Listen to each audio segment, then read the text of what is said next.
آج دنیا کے اندر کسی کمپنی کی طرف سے کوئی آفر آتا ہے، موبائل فون کی کمپنیاں ہیں، ان کی طرف سے آفر آتا ہے 20,000 کا فون 10,000 میں، کسی کمپنی کی طرف سے آفر آیا 25,000 کا سامان 15,000 میں۔ ہمارا حال کیا ہے بھائی؟ ہم اگر سامنے سے کوئی آفر دیکھتے ہیں تو ہم بڑھ چڑھ کر کے اس کو لیتے ہیں، بھائی سستے کا مال خرید لو، مال تو وہی ہے، ابھی کسی وجہ سے کیا ہے کہ قیمت کم ہو گئی ہے۔ ہم دنیا کے اندر بھائی دنیاوی چیز کو حاصل کرنے کے لیے آفر کا دیکھ کر کے بڑا اچھا استعمال کرتے ہیں۔ یہ حدیث اور آپ کو چیخ چیخ کر کے اعلان کر رہی ہے، اے مسلمانوں، اے ایمان والوں، یہ تمہارے لیے بہت ہی قیمتی آفر ہے۔ عشاء کی نماز جماعت سے پڑھ لو، فجر کی نماز جماعت سے پڑھ لو، انشاءاللہ پوری رات قیام کرنے کا ثواب ملے گا۔ اور ایک السلام علیکم ورحمۃ اللہ وبرکاتہ۔ عن عبد الرحمن بن ابی عمرة قال دخل عثمان بن عفان رضی اللہ عنہ المسجد بعد صلاة المغرب فقعد وحده فقعدت إليه فقال يا ابن أخي سمعت رسول الله صلى الله عليه وسلم يقول من صلى العشاء في جماعة فكأنما قام نصف الليل ومن صلى الصبح في جماعة فكأنما قام الليل كله رواه مسلم۔ معزز سامعین کرام، صحیح مسلم کی ایک روایت آپ کے سامنے پیش کی گئی ہے۔ عبد الرحمن ابن ابی عمرہ کہتے ہیں کہ میں مسجد کے اندر موجود تھا کہ اسی دوران عثمان ابن عفان رضی اللہ تعالیٰ عنہ، جو کہ مسلمانوں کے تیسرے خلیفہ ہیں، مسجد کے اندر داخل ہوتے ہیں۔ اور عثمان ابن عفان رضی اللہ تعالیٰ عنہ مسجد کے اندر داخل ہونے کے بعد ایک کونے میں جا کر کے بیٹھ گئے اکیلے۔ کہتے ہیں کہ فقعدت الیہ، جب میں نے ان کو مسجد کے اندر آتے ہوئے دیکھا تو میں بھی جا کر کے ان کے پاس بیٹھ گیا۔ اس کے بعد کہتے ہیں کہ عثمان ابن عفان رضی اللہ تعالیٰ عنہ نے کہا کہ اے میرے بھتیجے، میں نے اللہ کے نبی کو فرماتے ہوئے سنا ہے کہ جس نے عشاء کی نماز جماعت کے ساتھ پڑھی تو گویا کہ اس نے آدھی رات قیام کیا، اور اگر کسی نے فجر کی نماز بھی جماعت کے ساتھ ادا کر لی تو گویا کہ اس نے پوری رات تک قیام کیا، پوری رات وہ نماز پڑھتا رہا۔ یہ حدیث کا ترجمہ ہے۔ اس حدیث کے اندر آپ غور کریں گے، بہت ساری چیزیں ہمیں اور آپ کو معلوم ہوتی ہیں۔ اس حدیث سے سب سے پہلی چیز ہمیں معلوم یہ ہوتی ہے کہ آپ علماء کی قدر کریں بھائی۔ اگر کوئی عالم دین ہے، کسی کے پاس دین اور شریعت کا علم ہے، آپ اس کی قدر کریں، اور آپ کی کوشش یہ ہونی چاہیے، اگر آپ عالم دین نہیں ہیں، اگر آپ کے پاس قرآن و سنت کا علم نہیں ہے، تو آپ کی کوشش یہ ہو کہ اگر کوئی عالم دین آپ کے ہاں آتا ہے تو آپ کی کوشش ہو کہ آپ اس سے دین کی باتیں سیکھیں، آپ اس سے قریب رہیں، آپ اس سے مسئلے مسائل دریافت کریں، ان سے قریب ہو کر کے آپ دین کو سیکھنے کی کوشش کریں۔ عبد الرحمن ابن ابی عمرہ جب عثمان غنی رضی اللہ تعالیٰ عنہ کو مغرب کی نماز کے بعد مسجد کے اندر آتے ہوئے انہوں نے دیکھا، بعض دوسری احادیث کے اندر آتا ہے کہ ان کا اپنا بیان ہے کہ میں نے اس موقع کو غنیمت سمجھا کہ مسلمانوں کے تیسرے خلیفہ عثمان ابن عفان موجود ہیں، موقع کو غنیمت سمجھتے ہوئے میں جا کر کے ان کے پاس بیٹھ گیا تاکہ کچھ باتیں میں سیکھ لوں۔ تو اگر کوئی عالم دین باہر سے تشریف لائیں یا آپ کے علاقے کے ہیں تو آپ ان کے وجود کی آپ قدر کریں۔ اس حدیث کے ذریعے سے بات معلوم ہوتی ہے۔ اسی طریقے سے اس روایت سے ہمیں اور آپ کو ایک چیز اور سیکھنے کو ملتی ہے، فضل صلاۃ العشاء مع الجماع، عشاء کی نماز کی فضیلت معلوم ہوتی ہے اگر انسان جماعت کے ساتھ پڑھے۔ ظاہر سی بات ہے بھائی، انسان آدھی رات اگر آپ سے یہ کہا جائے کہ آپ نوافل پڑھیے، سنتیں آپ پڑھیے، نفلی نمازیں آپ پڑھیے، آدھی رات قیام کرنا انسان کے لیے مشکل ہے بھائی۔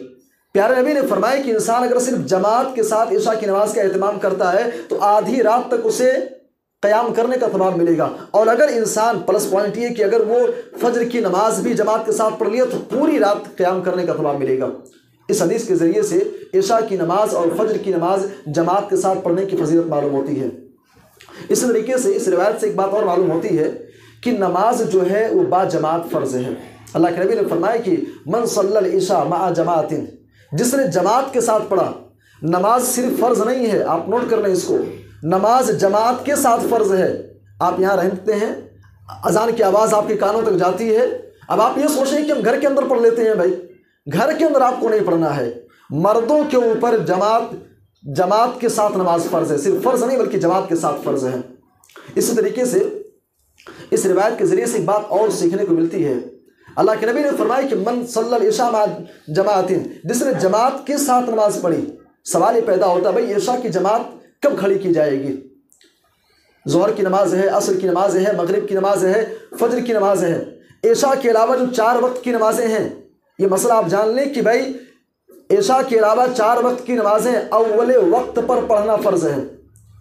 افضل یہی ہے کہ اول وقت پر پڑھا جائے، لیکن عشاء کی نماز افضل یہ ہے کہ اس کو تاخیر کر کے پڑھا جائے۔ کتنی تاخیر ہونی چاہیے؟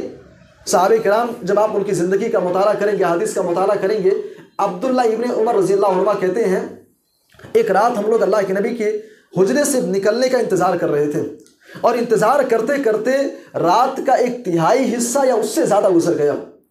اب رات کا 1/3 حصہ کیا ہے بھائی؟ فار ایگزامپل جیسے 7:30 بجے کیا ہے کہ ہم تقریباً مغرب کی نماز پڑھتے ہیں، اب اس کے بعد فجر کی نماز کا جو وقت ہے، اب اس دوران جو وقت ہے 9 گھنٹے کا 10 گھنٹے کا، آپ اس کو 3 حصوں میں ڈیوائیڈ کر لیں۔ 3 حصوں میں ڈیوائیڈ کرنے کے بعد جو ایک حصہ بچتا ہے، یعنی 7 3 10 تقریباً 10:30 بج گئے یا اس سے زیادہ ہو گیا۔ ہم اپنے آج کے اس دور کے اعتبار سے ہم کہہ سکتے ہیں 10:30 یا اس سے کچھ زیادہ ہو گئے۔ عبداللہ ابن عمر رضی اللہ عنہ کہتے ہیں کہ اللہ کے نبی صلی اللہ علیہ وسلم کو میں نے آواز دیا، اے اللہ کے نبی الصلاۃ، اے اللہ کے نبی نماز کا وقت ہو گیا۔ اللہ کے نبی فوراً باہر نکلے، گویا کہ اللہ کے نبی حجرے کے اندر سوئے نہیں تھے، بیٹھے ہوئے تھے۔ اللہ کے نبی نے فرمایا کہ اگر میری امت کے اوپر یہ چیز گرا نہ گزرتی تو میں اسی وقت پہ اپنی امت کو نماز پڑھاتا ہوں۔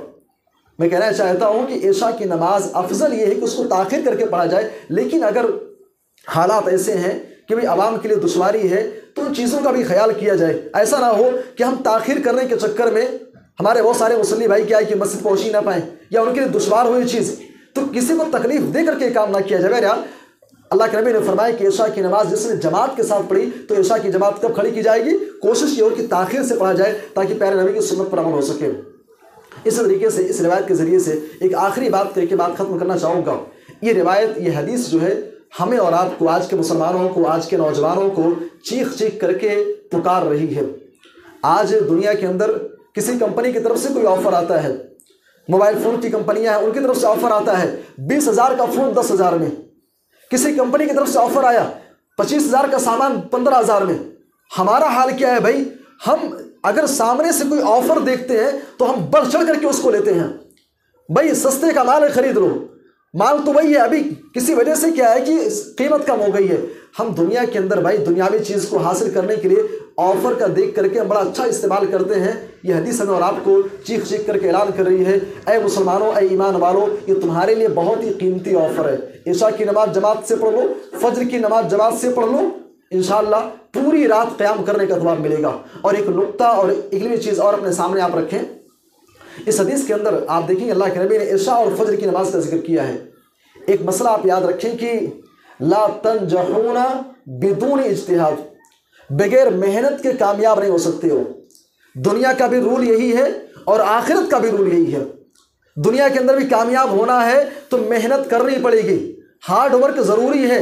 ایسے ہی آخرت کے اندر کامیاب ہونا ہے تو اس کے لیے محنت کرنی پڑے گی، اور محنت یہاں پر یہ ہے بھائی، شام کا ٹائم ہے، انسان دن بھر کام کرتا ہے، عشاء کی نماز کے لیے آنا تھوڑا سا دشوار ہوتا ہے۔ فجر کی نماز میں انسان گہری نیند میں سویا ہوا ہوتا ہے، نیند کی قربانی دے کر کے اور تمام قسم کے آرام و آلائش کو چھوڑ کر کے مسجد تک آنا یہ دشوار ہے، یہ مشکل کام ہے۔ انسان اگر یہ قربانی دیتا ہے، اللہ تبارک و تعالیٰ نے ایسے لوگوں کے بارے میں جنت کا وعدہ کیا ہے۔ اللہ ہم سب کو کہنے سننے سے زیادہ عمل کی توفیق دے، آمین، تقبل یا رب العالمین۔